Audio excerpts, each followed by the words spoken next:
দরকার, আমি যে কি করি, বন্ধুটাকেও ফোন করতে পারিনি, 12 মাস চলছে, কি করে তাকে ফোন করি? যাই হাসপাতালের দিকে একটু যাই। কি বন্ধু, তোর কি অবস্থা? তুই রোজা রাখিস নি? দেখেছিলাম বন্ধু, পারিনি। এরকম বন্ধু আমার দরকার নেই, তুই যা। রোজার দিনে রোজা রাখিস নি, এরকম বন্ধু আমার দরকার নেই, তুই যা। বন্ধুটাও ছেড়ে গেল, এখন আমি কি করি? যাই কার কাছে সাহায্য? হসপিটালে ফোন আছে। হ্যালো ডাক্তারবাবু, হ্যাঁ, 10 মিনিটের মধ্যে যাচ্ছি, বেলার নি। তোমাকে ব্লাডের জন্য চিন্তা করতে হবে না, তোমার ব্লাড জনু দিয়েছে, তুমি হাসপাতালে তাড়াতাড়ি চলে আসো। আমার বন্ধু আমার স্বামীর জন্য রোজা বন্ধ করে ব্লাড দিয়েছে। ঠিক আছে, আমি এক্ষুনি আসছি। বন্ধুকে আমি ভুল বুঝলি, আমার বন্ধু আমার জন্য এত বড় উপকার করছে।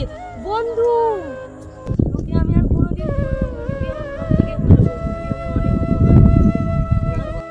আর বন্ধু, তুই এত বড় কথাটা লুকিয়ে রাখছিল কেন বন্ধু? তুই রোজার দিনে রোজা রাখিস, এই জন্য সব থেকে বন্ধু আগে, বন্ধু তারপরে সব কিছু। চলো